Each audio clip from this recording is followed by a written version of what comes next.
여러분들에게 느껴지실지 모르겠지만 제가 지금 많이 떨립니다. 말씀을 전하기 위해 서는 자리는 항상 두렵고 떨리는 시간인데요. 오늘은 훨씬 더 떨립니다. 다리가 지금 좀 떨릴 정도입니다.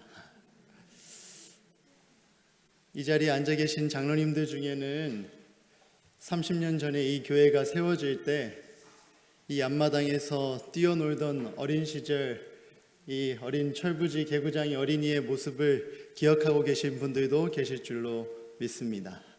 제가 올해 40이 됐는데요. 30년 전이면 10살 때겠죠.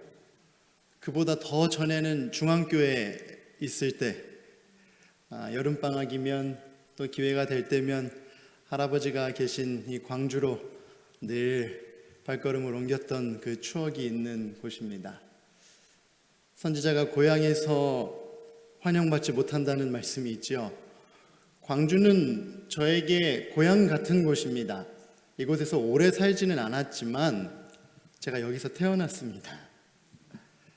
아버지께서 충청도에서 목회를 하셨기 때문에 어린 시절을 충청도에서 많이 자랐고 또 학창 시절은 서울에서 많이 보냈지만 태어난 이곳 그리고 사랑하는 할아버지 할머니 그리고 친척분들이 많이 계신 이곳을 즐겨 찾아왔기 때문에 오늘도 연합회에서 오전 근무를 마치고 광주로 내려오는 그 길이 4시간 넘게 걸리는 길이었지만 답답하고 짜증난다기보다는 설레는 마음으로 이곳까지 내려오게 되었습니다. 한편으로는 과연 내가 이 자리에서 어떤 말씀을 드려야 우리 성도님들께 또 은혜를 나눌 수 있을까 하는 고민도 초청을 받은 이후로 계속 되었습니다. 하지만 하나님께서 이 부족한 사람의 모습은 감춰주시고 하나님의 영광만 드러날 수 있는 이 안식일이 될 수 있도록 저를 사용해 주시기를 기도하며 내려왔습니다. 우리 성도님들께서도 함께 기도해 주시고 어린 시절 그 철부지 개구장이 어린이가 어떻게 성장했는지 그리고 그 아이를 통해서 하나님께서 어떻게 일하고 계신지 또 함께 기도하면서 응원해 주시는 그런 시간이 될 수 있으면 정말 좋겠습니다. 목사님께서 소개해 주신 대로 현재 저는 한국연합회에서 부총무로 재직하면서 이번 회기에 새롭게 한국연합회에 신설된 세계선교본부의 업무를 담당하고 있습니다. 지난 8월까지는 여러분들께서 안식일마다 공부하시는 안식일학교 교과를 번역하고 편집하고 또 안식일학교 사업을 권장하는 일을 선교부에서 하고 있다가 지난 8월 말에 있었던 한국연합회 행정위원회 결의에 따라서 세계선교 업무를 담당하는 부서로 9월 1일부로 부서를 옮겨서 일을 하고 있습니다. 신설된 부서이기 때문에 많은 성도님들께서 그곳은 뭐 하는 곳이지 하는 궁금증이 있으실 수 있을 것 같습니다. 여러분 요즘 교회 진함을 받아보시면 자주 세계선교와 관련된 기사들이 올라오는 것을 보실 것입니다. 그리고 매일 여러분들께서 읽으시는 아침 기도력 낭독문 밑에 보면 선교사들을 위한 기도란이 신설된 것 보셨죠? 그 모든 일들이 세계선교본부가 한국연합회 내에 설립되면서 본격적으로 한국연합회가 세계를 위해, 세계 선교를 위해 기여할 수 있는 바가 무엇이 있을까를 고민하며 저희가 실시하고 있는 일들에 대한 보고 그리고 진행 상황들을 여러분들께 나누고 있는 일입니다. 그래서 오늘 이 시간에는 이 세계선교본부에서 하고 있는 일 그리고 그것이 왜 시작되었는지에 대한 공감대를 좀 함께 형성하면서 하나님께서 우리에게 맡겨주신 이 마지막 사명을 어떻게 잘 감당할 수 있는지 함께 생각해 보도록 하고요. 내일 아침에는 또 준비된 하나님의 말씀으로 함께 은혜를 나눌 수 있도록 하겠습니다. 오늘 저녁에 여러분들께 드릴 말씀의 제목은 세상 끝에서 땅 끝까지라는 제목입니다. 함께 오늘 본문의 말씀을 읽어보도록 하겠습니다. 마태복음 24장 3절에 있는 말씀, 우리 성도님들께서 너무나 잘 아시는 그 말씀 큰 목소리로 함께 읽어볼까요? 시작. 예수께서 감람산 위에 앉으셨을 때에 제자들이 조용히 와서 이르되 우리에게 이르소서 어느 때에 이런 일이 있겠사오며 주의 임하심과 세상 끝에는 무슨 징조가 있사오리이까. 아멘. 예수님께서 이 땅에서의 지상 사역을 얼마 남겨두시지 않은 어느 날 예수님의 제자들이 예수님 앞으로 나와서 질문합니다. 예수님, 언제 이런 일이 있겠습니까? 그럼 여기서 이야기하고 있는 이런 일이란 무슨 일일까요? 그 앞에 성경 말씀을 읽어보시면 알 수 있습니다. 바로 앞서서 예수님께서는 예루살렘 성을 바라보시면서 끝까지 자신을 거절하고 있는 이스라엘 백성들을 향한 안타까운 마음을 표현하셨어요. 암탉이 어린 병아리들을 감싸 안듯이 내가 너희를 품었지만 왜 너희는 계속해서 거절하느냐 말씀하시면서 예루살렘의 멸망을 예수님께서 예언하십니다. 마태복음 24장 1절과 2절에 보면 대답하여 이르시되 너희가 이 모든 것을 보지 못하느냐 내가 진실로 너희에게 이르노니 돌 하나도 돌 위에 남지 않고 다 무너뜨려지리라.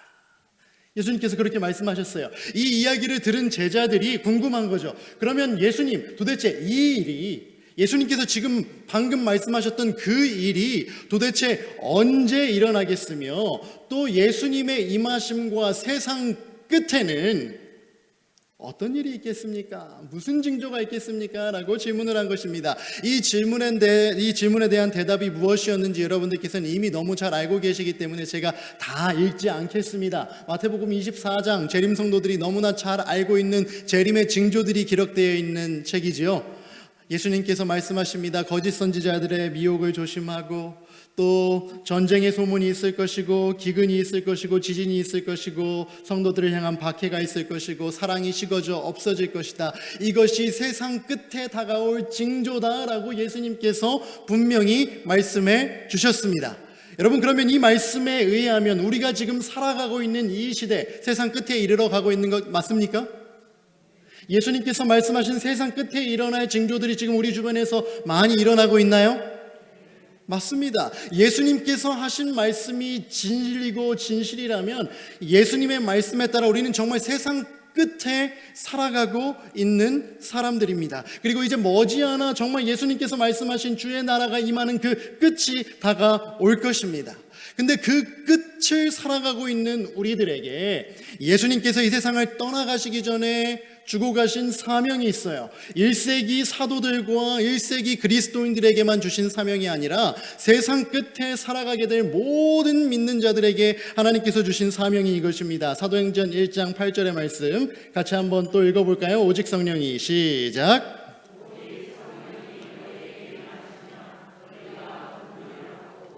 예루살렘과 온 유대와 사마리아와 땅 끝까지 이르러 내 증인이 되리라 하시니라. 아멘. 이 또한 누가 하신 말씀이에요? 예수님께서 하신 말씀이에요. 예수님께서 하늘로 승천하시기 전에 제자들에게 하신 명령입니다. 하나님을 따르고 예수님의 명령에 따라 순종하며 살기로 결심한 모든 백성들에게 주신 말씀입니다. 성령이 너희에게 임할 것인데 성령을 받으면 너희가 어디에서부터 시작해서요? 예루살렘에서부터 시작해서 그것이 조금 더 확장되어 어디로 퍼지고요? 유대로 퍼지고 그게 또 어디로 퍼져요? 사마리아 더 멀리까지 퍼져서 결국엔 어디까지? 땅 끝까지 이르러 내 증인이 되거라. 복음을 가지고 가서 전하거라. 예수님께서 명령을 주시고 하늘로 떠나셨어요. 이 명령을 주신 이유가 무엇인가? 그 이유는 우리가 또다시 마태복음 이어지는 24장 14절의 말씀에서 발견할 수 있습니다. 제가 지금 마태복음 24장과 사도행전을 왔다 갔다 하고 있습니다. 마태복음 24장 14절 또 한번 같이 읽어보겠습니다. 시작. 이 천국 복음이 모든 민족에게 증언되기 위하여 온 세상에 전파되리니 그제야 끝이 오리라. 아멘. 예수님께서 아까 앞서 말씀하신 재림의 징조들, 그 또한 끝이 다가오고 있다는 중요한 징조이긴 하지만 그것이 정말 끝은 아니라는 거예요.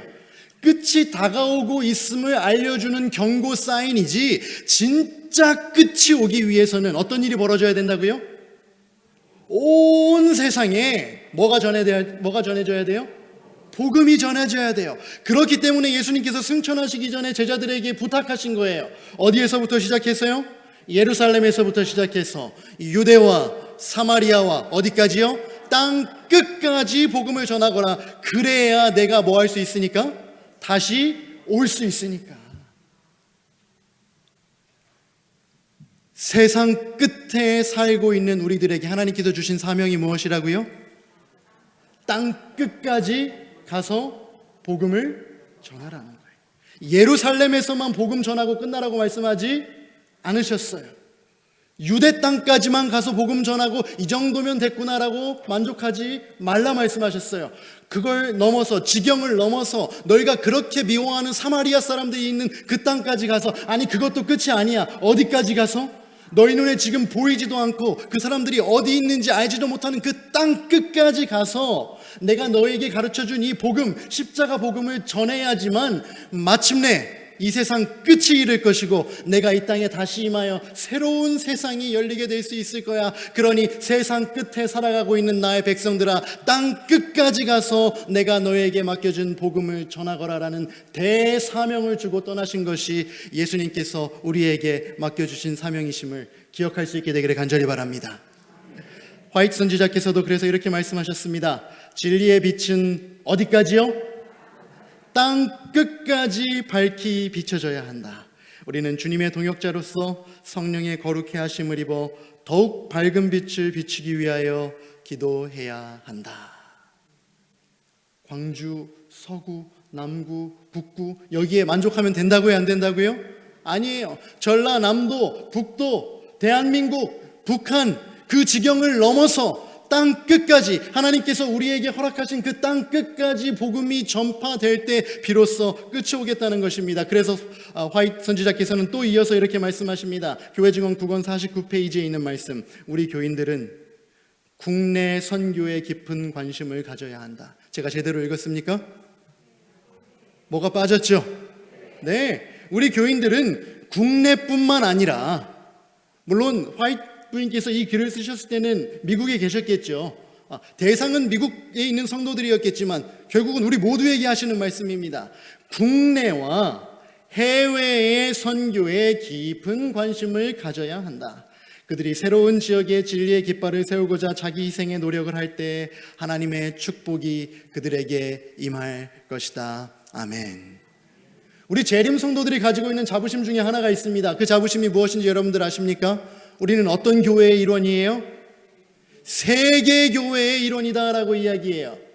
그래서 한국에서는 이단이라는 굴레를 짊어지고 살아갈지라도 우리가 낙심하지 않는 것, 우리는 세계 교회의 일원으로서 한국에서는 이단이라는 누명을 쓰고 있지만 미국에서는 그렇지 않아, 이런 이야기 자주 하잖아요. 우리는 세계교회의 일원임을 늘 자부심을 가지고 살아가고 있는데 때로 우리의 선교적 시야는 너무 국내에만 머물고 있던, 내가 살아가고 있는 그 땅에만 머물렀던 적이 너무나 많이 있다라는 것입니다. 하지만 정녕 예수님께서 이 땅에 재림하실 끝이 이르기 위해서는 그 복음이 땅 끝까지 전해져야 함을 우리는 다시 한번 기억해야 한다는 것입니다. 그렇기 때문에 여러분들께서 기독교의 역사를 한번 쭉 살펴보시면 기독교의 역사는 세상 끝에 사는 하나님의 백성들이 어디까지요? 땅 끝까지 나아가서 복음을 전하는 선교의 역사였어요.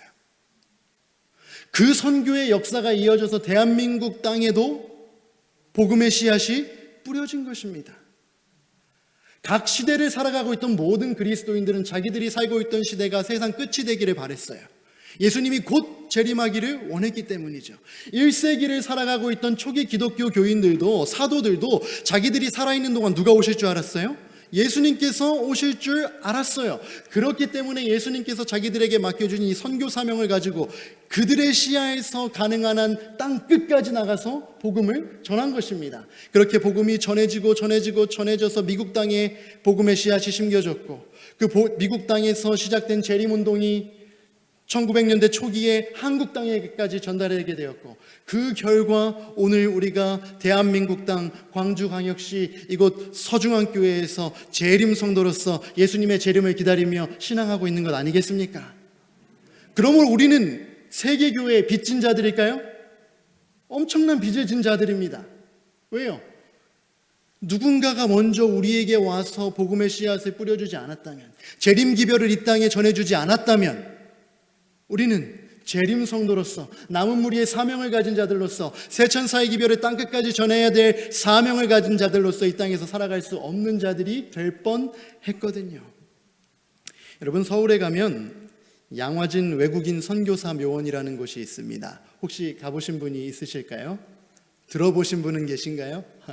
네, 서울에 가면 대한민국의 조선 말기부터 우리나라에 들어오기 시작했던 여러 외국인 선교사들이 이 땅에서 선교하다가 죽게 되었을 때 그 시신을 본국으로 보내지 못했기 때문에 이 땅에 묻어졌던 그 공동묘지, 외국인 선교사들을 위한 공동묘지가 조성되어 있는 것을 볼 수 있습니다.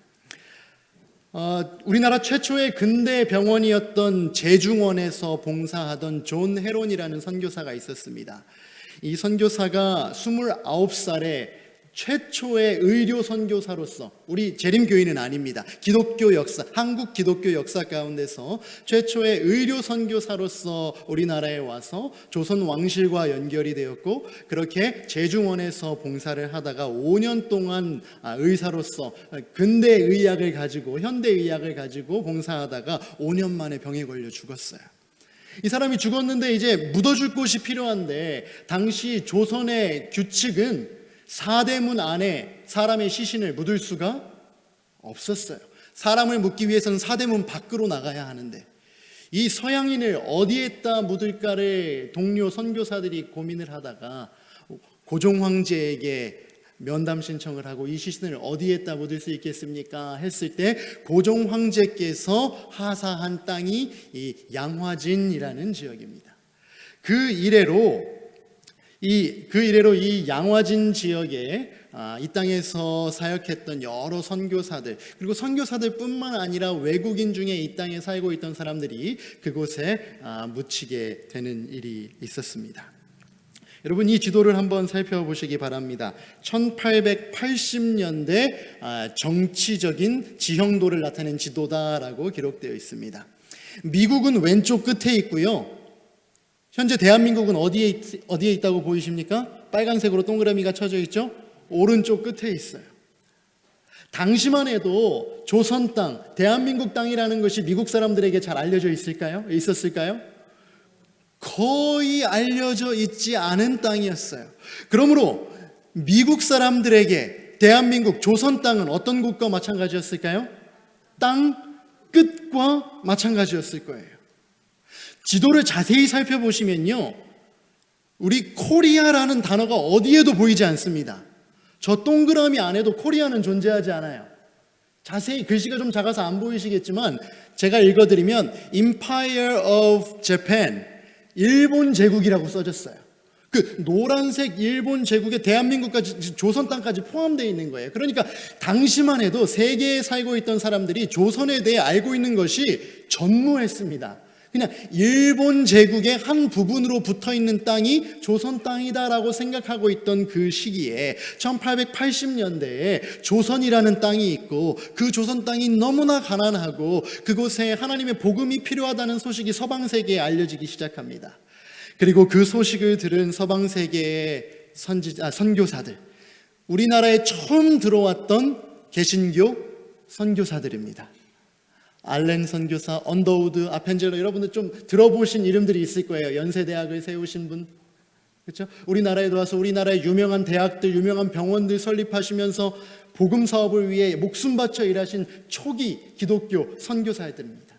이분들이 조선 땅에 처음 들어오셨을 때 1880년대, 1890년대 조선 땅의 모습입니다. 서양에서 살다가 조선이라는 땅에 들어와서 이런 모습을 본 저 선교사들의 첫 감회가 어땠을지 한번 상상해 보시기 바랍니다. 오늘 우리가 요즘 아프리카나 동남아시아나 이런 곳에 가서 느끼는 것보다 훨씬 더 큰 문화적 충격이 아니었을까라는 생각을 해볼 수 있게 됩니다. 너무나 가난했고요, 너무나 먹을 것도 배울 것도 없는 부족한 것 투성인 나라였습니다. 그리고 무엇보다 저 땅에는 뭐가 없었어요? 복음이 없었어요. 이 서양 문물을 철저히 배격했기 때문에 기독교보다 조금 더 이 개신교보다 조금 더 먼저 들어왔던 천주교마저 핍박받고 배척받던 그 시대에 이 서양 선교사들이 이 땅에 와서 복음을 전한다는 것은 결코 쉬운 일이 아니었을 것입니다. 하지만 조선 땅에 복음이 필요하다는 소식을 듣고 수많은 선교사들이 자원해서 이 땅에 찾아옵니다. 이 보이는 분들이 대표적인 이 조선 땅을 위해서 선교하셨던 선교사들이십니다. 그리고 이분들의 시신이 다 아까 보여드렸던 그 양화진이라고 하는 외국인 선교사 묘원에 잘 안장되어 있으십니다. 제가 8월 24일에 한국연합회 행정위원회 결의를 통해서 이 세계 선교 본부를 담당하게 되면서 가장 먼저 찾은 곳이 이곳입니다. 경험도 부족하고 능력도 부족한 제가 하나님 뭘 할 수 있을까요? 세계 선교를 하라고 불러주셨는데 하나님 제가 뭘 해야 될까요? 답답했습니다. 눈앞이 캄캄했습니다. 그때 이 묘원이 떠올랐습니다. 지역교회에서 목회를 할 때 패스파인더 어린이들을 데리고 방문했던 추억이 있던 곳이었습니다.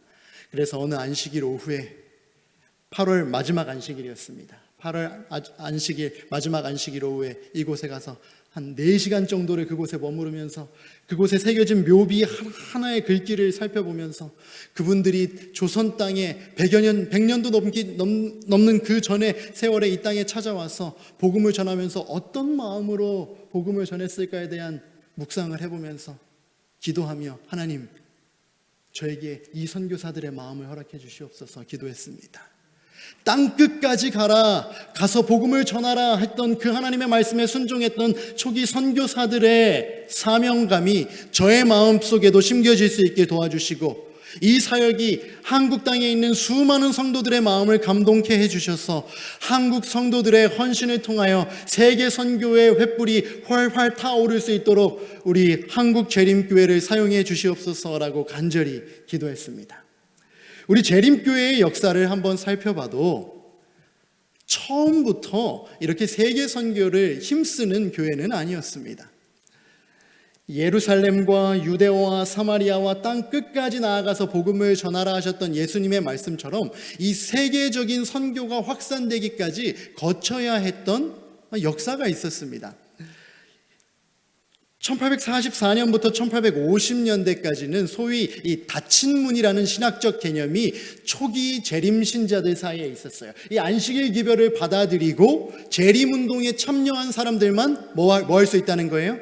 구원받을 수 있다는 거예요. 그 사람들만 하늘에 올라갈 수 있다라는 이 닫힌 문 개념의 신학을 가지고 있었기 때문에 그들은 이 외부를 향한 선교에 큰 힘을 들이지 않았습니다. 내부 결속을 다지면서 다시 오실 예수님의 재림을 기다렸던 거죠.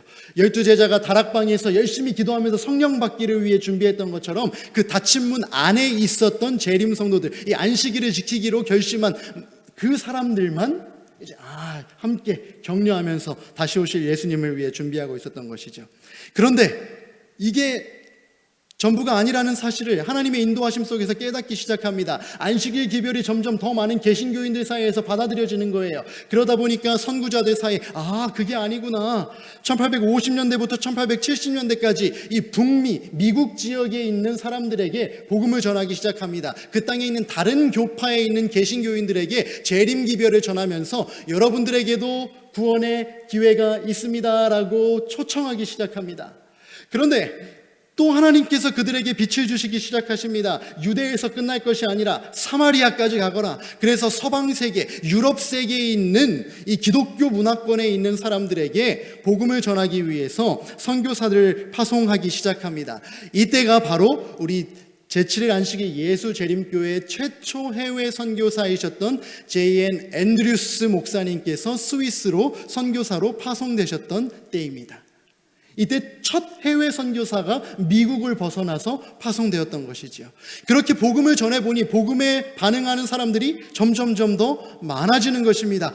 그렇다면 하나님께서 우리에게 주신 그 온 땅을 향하라는 그 사명, 우리가 감당해야 되지 않겠는가? 1900년대에 들어와서 당시 대총회장님이셨던 A.G. 데니엘스라는 목사님이 계십니다. 이 목사님의 지도 아래 전 세계적인 선교 운동이 확산되기 시작합니다. 1900년대 그 결과로 대한민국 땅에도 복음이 들어오게 된 것입니다.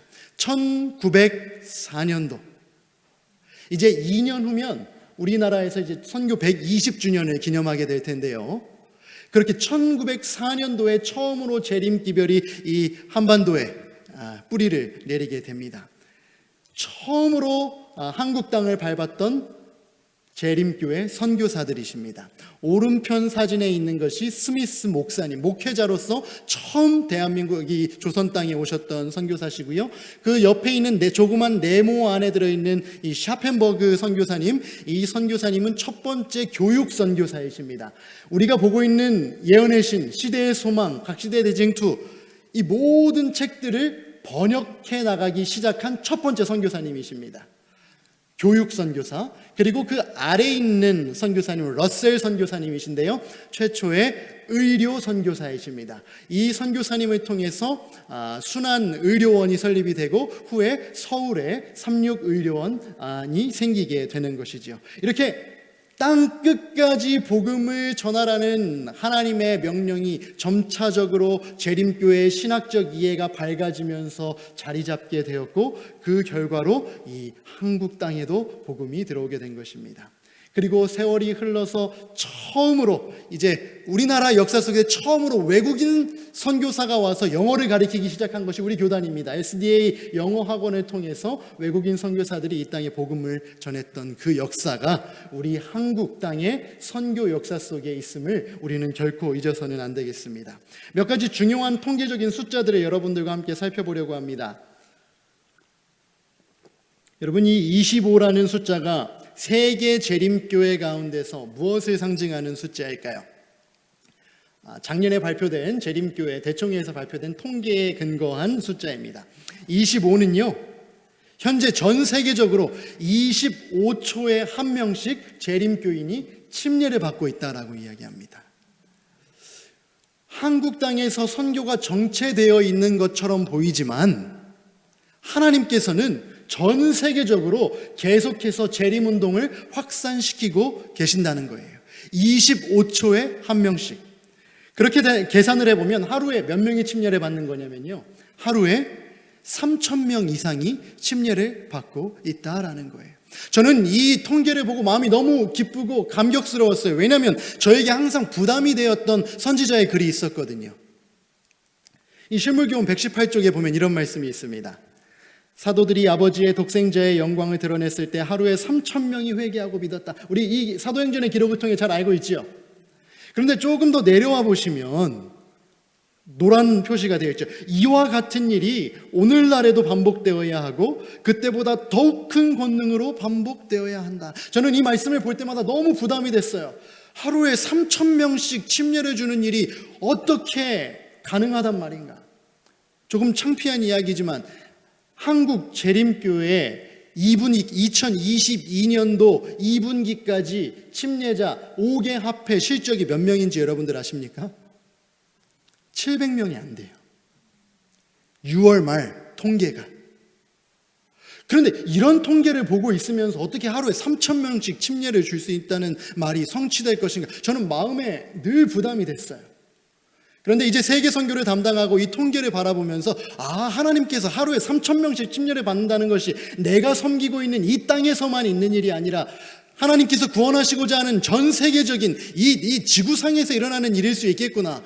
그러면 이 통계가 정확히 들어맞고 있구나. 예수님의 재림이 정말 가까워 오고 있구나라는 확신을 다시 한번 갖게 되었어요.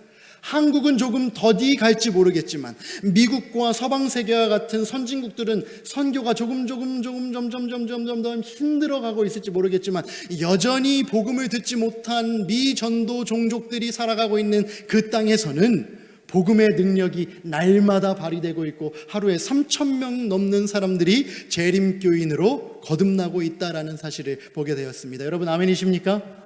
하나님은 여전히 살아서 활동하고 계심을 믿게 되시기 간절히 바랍니다.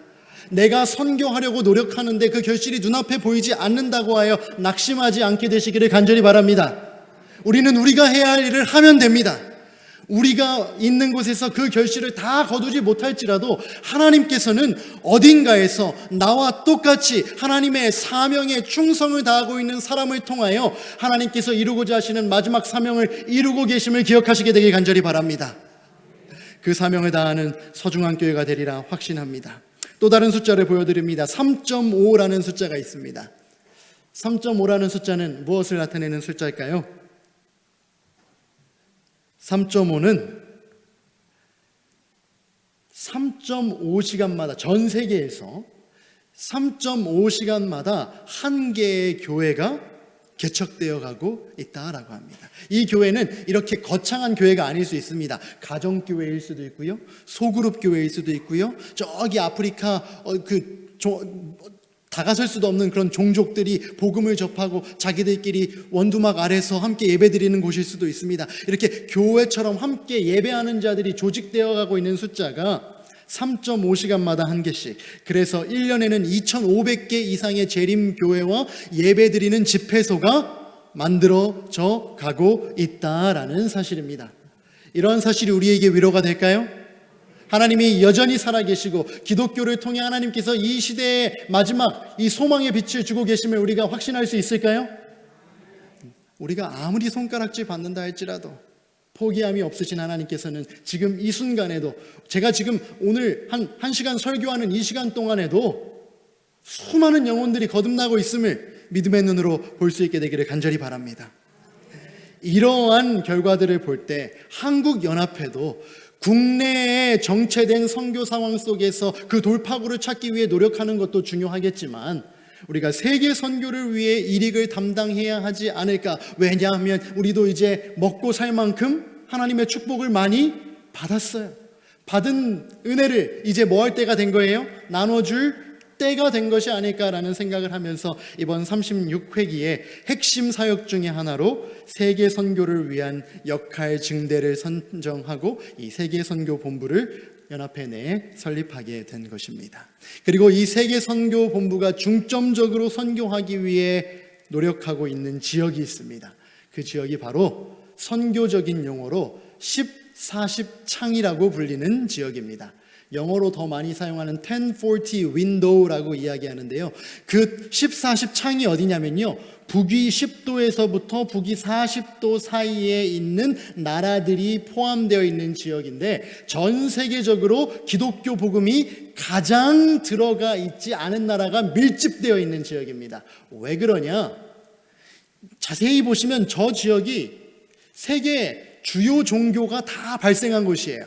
이슬람교, 힌두교, 불교. 그렇기 때문에 기독교 복음이 파고들기가 너무나 힘들어요. 그리고 자세히 보시면 알겠지만 세계에서 가장 가난한 나라들이 저기 다 모여 있어요. 인도, 방글라데시, 파키스탄, 아프리카 여러 나라들 보시면 알겠죠, 저 지도. 가장 하나님의 은혜와 사랑이 많이 필요한 땅입니다. 그런데 그만큼 복음을 전하기가 쉬워요, 어려워요? 어려워요. 여러분, 이슬람교도들에게 기독교 복음을 전하는 것이 결코 쉽지 않습니다. 카톨릭 신자들에게 기독교 복음, 개신교 복음을 가지고 나아가는 것이 쉽지가 않습니다. 근데 저기 포함되어 있는 나라들 대부분이 이슬람교 아니면 카톨릭교예요.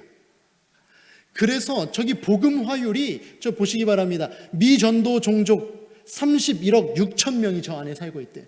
복음을 접해보지 못한 인구가 31억 명이 저 안에 살고 있다는 거예요.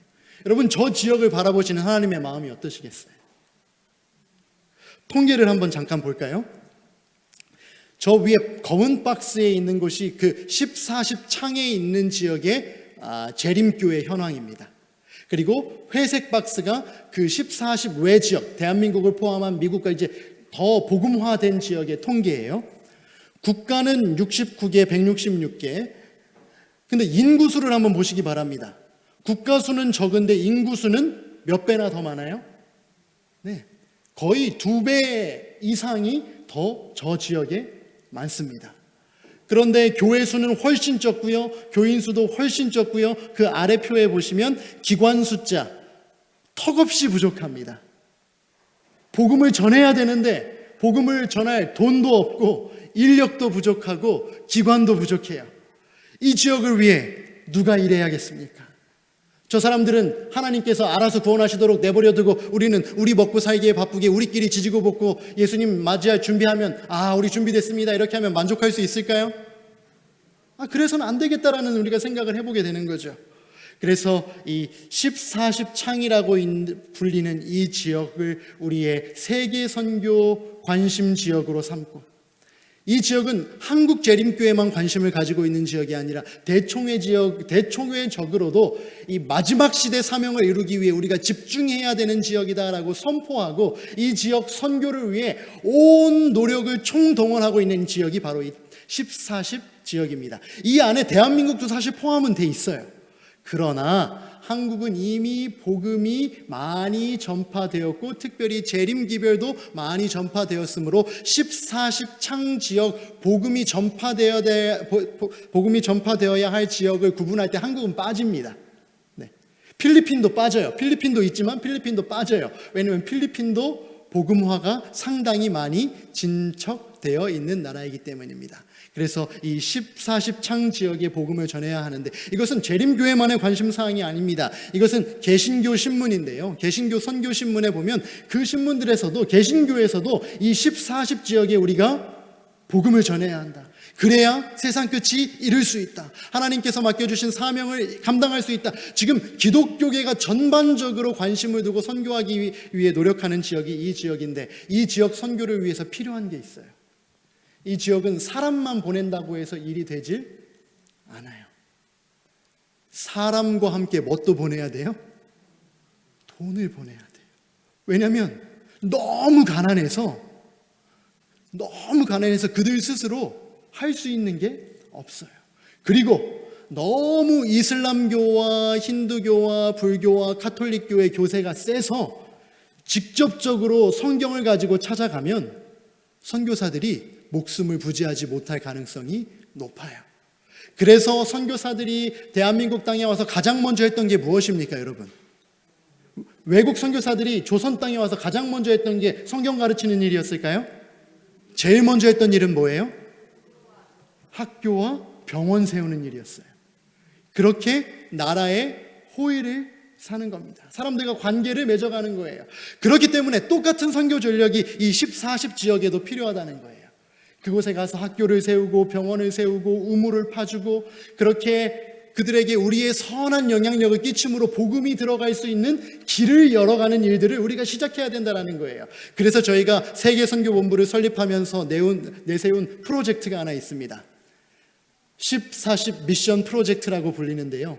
향후 4년 동안 이번 회기가 이제 4년, 올해가 지나면 이제 3년 남았는데 올해 포함해서 4년 동안 한국연합회가 대총회의 아울고 선교 전략에 동참하여 1040 지역에서 10 million 달러 하면 우리나라로 한 120억 됩니다.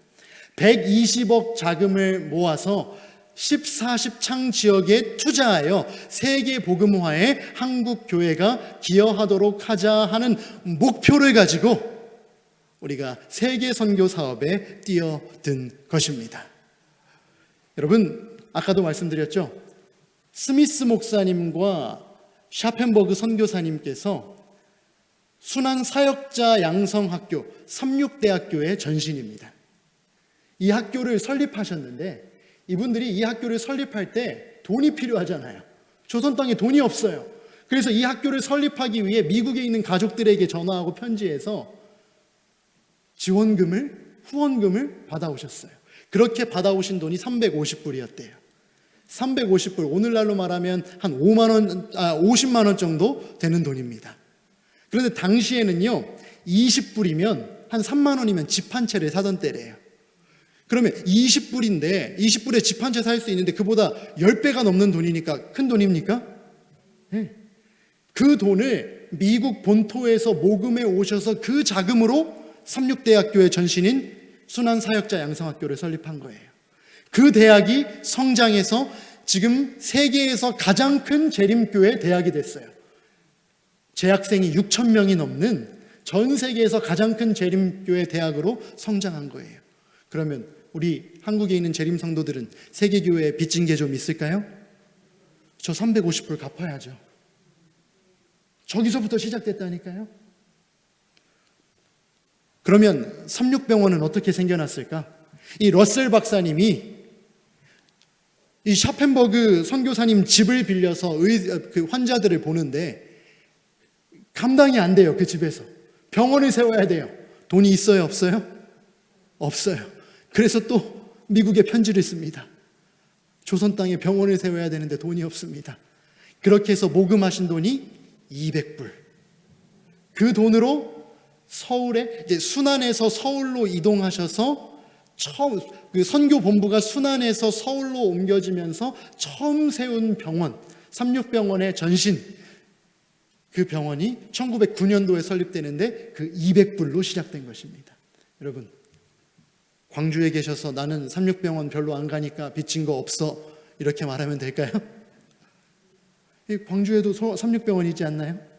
예전에 있었던 걸로 제가 알고 있는데 어쨌든 빚진 것이 있을까요?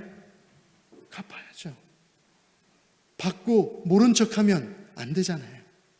그래서 저희가 세운 프로젝트가 이 1040 미션 프로젝트입니다.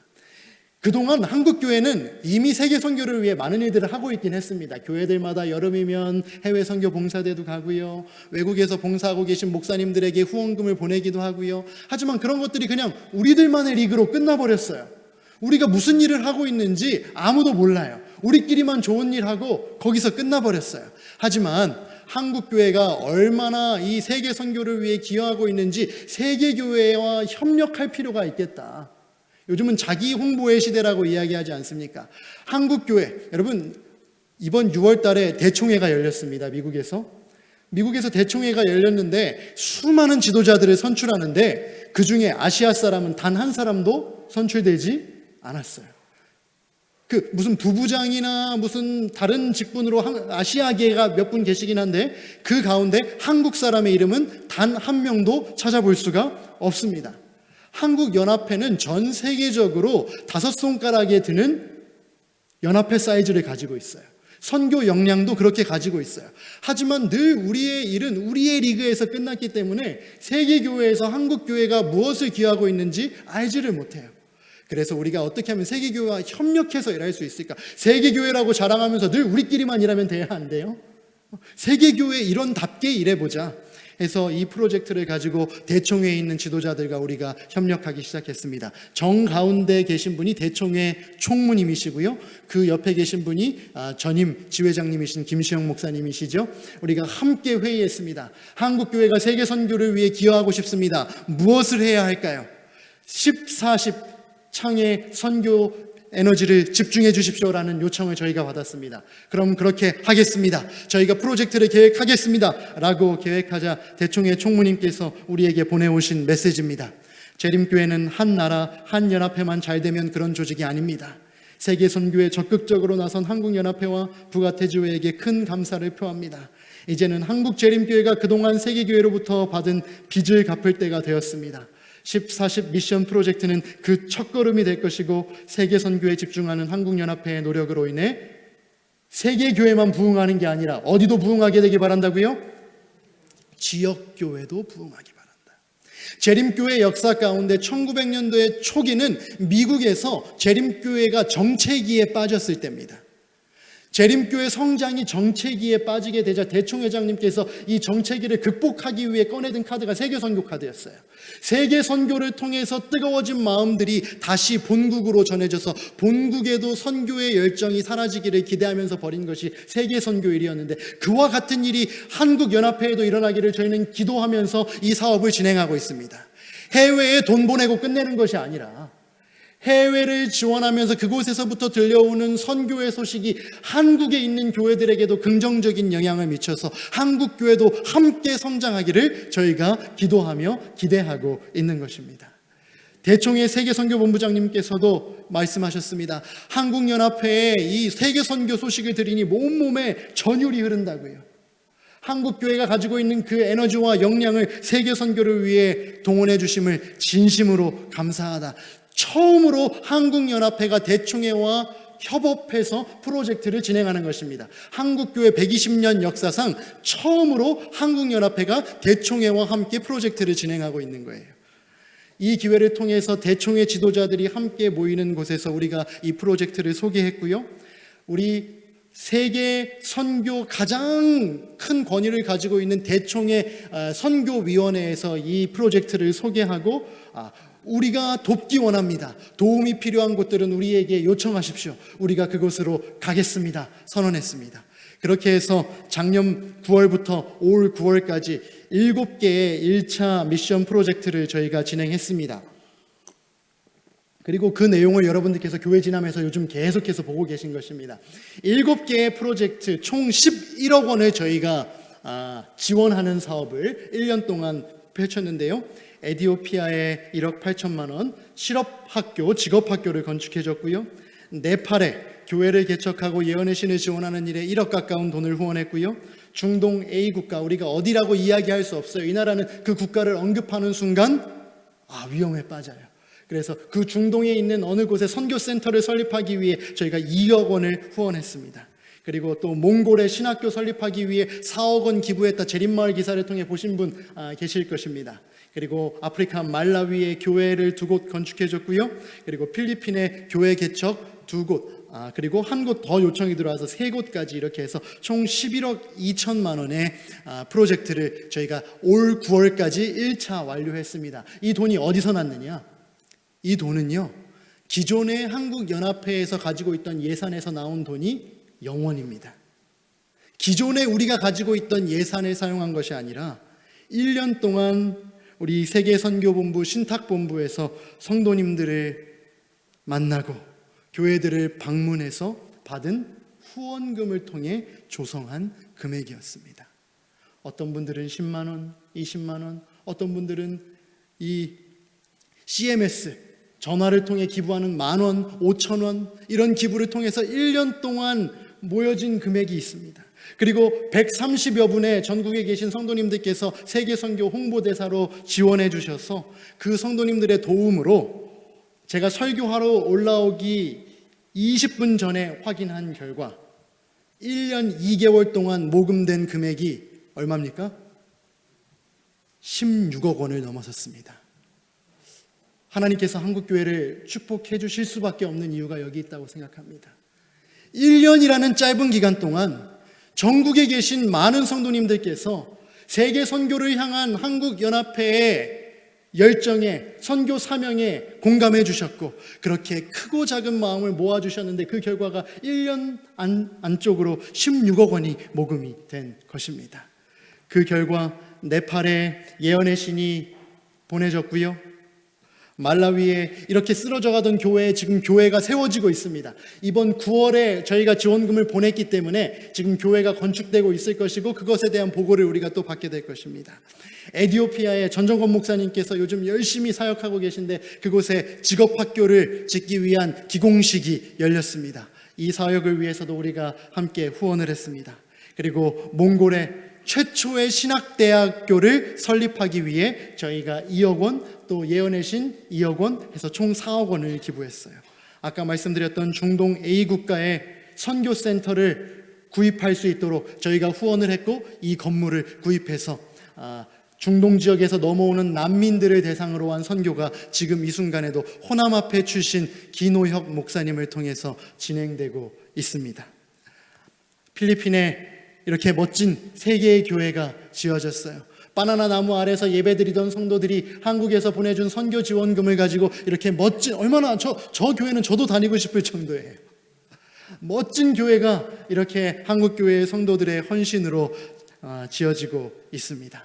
이렇게 1차 프로젝트를 마무리하고 올 10월부터 내년 9월까지 이어질 2차 프로젝트를 위해 저희가 기도하고 있습니다. 1차 11억 원의 자금을 사용을 했고 남아있는 약 4억 원의 자금과 또 앞으로 계속해서 1년 동안 진행될 모금 운동을 통해서 약 12억 원의 프로젝트를 또 계획을 했습니다. 돈 있어서 계획한 거예요? 없습니다. 하지만 하나님께서 채워주실 줄로 믿고 저희가 세계교회에 이 프로젝트를 소개했더니 우리 좀 도와주세요 하고 손 내민 나라가 이렇게 많아요. 1차 제안서에서 35개국에서 71개의 프로젝트가 저희에게 제출됐어요. 최종적으로 저희가 걸러서 보니까 28개국에서 49개의 프로젝트가 들어왔어요. 우리 좀 도와주세요. 복음을 전해야 되는데 우리한테는 사람도 없고요, 돈도 없고요, 기관도 없어요. 한국에서 사람을 보내주시고 자금을 보내주시면 우리가 복음을 열심히 전하겠습니다. 이 모든 제안서들을 저희가 열심히 확인하고 또 선교위원회에서 지난 8월에 10가지의 프로젝트, 1차에서 7가지를 저희가 지원했는데 2차에서 이제 앞으로 1년 동안 이 일을 위해 기도하면서 세계선교 신탁사업이 진행될 것입니다. 인도네시아, 말레이시아, 파키스탄, 중동에 있는 두 국가, 키르기즈스탄, 우즈베키스탄, 인도, 네팔에 각기 다른 선교 단체들과 또 선교 인력들을 후원하기 위해 저희는 1년 동안 또 전국 방방곡곡을 누비면서 하나님께서 역사해 주시기를 기도하게 될 것입니다. 이 일을 감당하기에 제가 할 수 있는 일은 너무나 미약해요. 그렇기 때문에 제가 다니면서 가장 많이 호소하는 일은 우리 성도님들께서 이 사역을 위해 함께 기도해 주시라는 것입니다. 기도하시면서 하나님께서 혹시 여러분들의 마음에 거룩한 부담감을 주신다면, 하나님께서 나에게 주신 축복이 있다면 그 축복의 일부를 마지막 시대 땅끝까지 가서 복음을 전하라는 하나님의 그 명령에 순종하는 마음으로 나도 기여하고 싶다라는 그 성령 하나님의 역사하심이 있다면, 또 기도하는 마음으로 그렇게 함께 후원금 모금에 동참해 주시는 귀한 역사도 이 서중앙교회에서도 일어날 수 있게 되기를 간절히 바랍니다. 제가 이곳에서 초청을 받은 이후에 알아보니까 11월 말에 이 신탁 사업을 주관하시는 김종근 목사님께서 주말 부흥회를 오신다고 합니다. 그 목사님께서 오시면 아마 이보다 더 자세히 이야기하시면서 아마 후원 호소를 하시게 될 것인데, 그때도 한번 관심을 가져보시고 여러분들께서 하실 수 있는 마음으로 이 세계 선교 사업에 동참해 주시기 바랍니다. 제가 장담하건대 지금 한국연합회에서 가장 행복한 사람은 누구예요? 저예요. 왜냐하면 한국연합회 회장님은 맨날 회의하러 다니라 바쁘세요. 행정적인 업무 일하시느라 너무 힘든 일이 많으신 걸 제가 옆에서 봐요. 근데 저는 주로 하는 일이 뭐냐면요, 세계에 있는 선교 지도자들과 함께 앉아서 내가 당신들을 위해 뭘 해줄 수 있을까요? 어제도 바로 저기 우즈베키스탄에 있는 우즈베키스탄 합회장님과 회의했어요. 저희가 우즈베키스탄을 위해 뭐 해줄 수 있을까요? 요청하셨어요. 선교 봉사대가 좀 우리나라에 왔으면 좋겠어요. 젊은이들이 너무 많은데 젊은이들을 위해 선교할 사람이 없습니다. 젊은 청년 해외 봉사대를 보내주시면 우리가 그 봉사대와 함께 힘을 합해서 청년교회를 좀 개척해 보겠습니다. 지난주에는 리비아에 있는 지도자, 수단에 있는 지도자들과 함께 이 세계 선교를 위해 머리를 맞대고 기도하면서 하나님께서 우리에게 주신 사명을 감당하기 위해 노력하고 있어요. 여러분 행복할까요? 여러분 아침이면 제 핸드폰이 가장 먼저 울리는 메시지가 있어요. 왜 울릴까요? 제 핸드폰은 세계선교 후원금 통장과 연동이 되어 있습니다. 누군가가 후원금을 입금하면 제 핸드폰에 알림이 와요. 열어보면 어떤 때는 5,000원짜리 기부도 있어요. 어떤 때는 10,000원짜리 기부도 있어요. 그런데 어떤 때는요, 안식일 아침마다 오는 기부가 있어요. 제가 생각하기에는 그 가족은 안식일 아침마다 함께 가족 예배 드리고 일주일 동안 구별한 헌금을 세계 선교를 위해 드리시는 것 같아요. 어느 분은요, 한 달에 한 번씩 어느 떡볶이집 이름으로 입금이 돼요. 한 달 동안 장사하시고 하나님을 위해 구별하신 자금을 한 달에 한 번씩 후원 계좌에 입금하시는 것 같아요. 이런 노력들이 모여서 하나님께서 우리에게 맡기신 땅 끝까지 가서 복음을 전하라, 그제야 끝이 오리라 라는 그 말씀이 성취되지 않을까 저는 아침마다 되새겨보고 있습니다. 사랑하는 서중앙교회 성도 여러분, 부탁드리겠습니다. 저희가 펼치고 있는 4가지 운동이 있습니다. 첫째, I will pray, 기도하는 일입니다. 기억하고 기도해 주시기 바랍니다. 기도력 펴고 아침에 기도하실 때마다 그 선교사들을 위해 기도해 주시고 세계 선교 사업을 위해 열심히 노력하고 있는 수많은 목회자들과 선교사들과 세계 지도자들을 위해 기도해 주시기 바랍니다. 두 번째, I will learn, 세계 선교에 관심을 갖겠다는 것입니다. 배우겠다는 것입니다. 기회를 갖고 관심을 갖고 살펴보시기 바랍니다. 내가 할 수 있는 일이 무엇인지 하나님 가르쳐 달라고 계속해서 여쭙게 되시기를 바랍니다. 그리고 세 번째 운동, I will give, 하나님께서 마음을 움직이시거든 이 후원 사업에 함께 동참해 주시기 바랍니다. 하나님께 드리실 수 있게 되기 바랍니다. 그리고 마지막 캠페인, I will go, 하나님께서 부르시거든 그 자리로 나아가기로 결심해 주시기 바랍니다. 여러분들의 자녀들을 이 위대한 사업의 선교사로 잘 키워주시기 바랍니다. 저는 서중앙교회처럼 훌륭한 교회를 방문할 때마다 부모님들께 간절히 호소하는 일이 있습니다. 우리의 자녀들을 잘 키워서 훌륭한 의사로 만드는 것도 중요하지만 하나님께서 우리에게 맡겨주신 이 선교 사명을 다하는 귀한 선교사로, 귀한 목회자로 좀 키워달라고 부탁드리는 것입니다. 우리 패스파인더 대장님 저기 계시죠? 대장님, 사명감을 가지고 우리 아이들 꼭 이 마지막 선교 사명을 다할 수 있는 귀한 주님의 종으로 잘 길러주시게 되기를 간절히 바랍니다. 추수할 것은 많되 일꾼이 없도다. 얼마나 슬픈 일이에요. 우리 재림교회의 일꾼이 사라지지 않도록 우리 어린 자녀들 잘 키워주시기 바랍니다. 그리고 하나님께서 부르실 때 I will go 하시게 되기를 간절히 바랍니다. 이제 마치면서 선지자께서 주신 말씀 하나 같이 읽어보도록 하겠습니다. 외방선교 사업의 시작.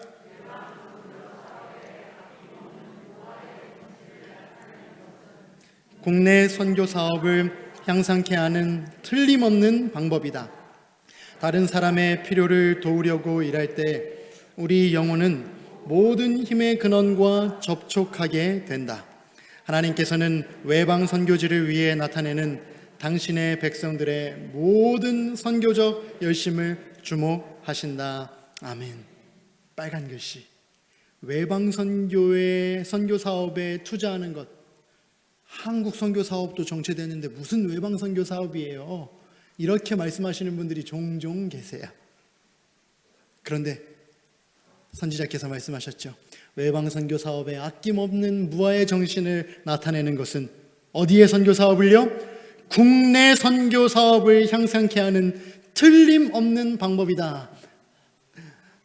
틀림이 없으신 하나님의 약속을 우리가 함께 믿을 수 있게 되기를 간절히 바랍니다. 또 이르시되 너희는 온 천하에 다니며 만민에게 복음을 전파하라. 아멘. 이 말씀에 순종하는 우리 모두가 될 수 있게 되기를 간절히 바라면서 오늘 저녁 말씀을 마치도록 하겠습니다. 함께 기도하시겠습니다. 하늘에 계신 하나님 아버지, 우리에게 복음의 귀한 선물을 먼저 허락해 주셨음을 인하여 감사드립니다.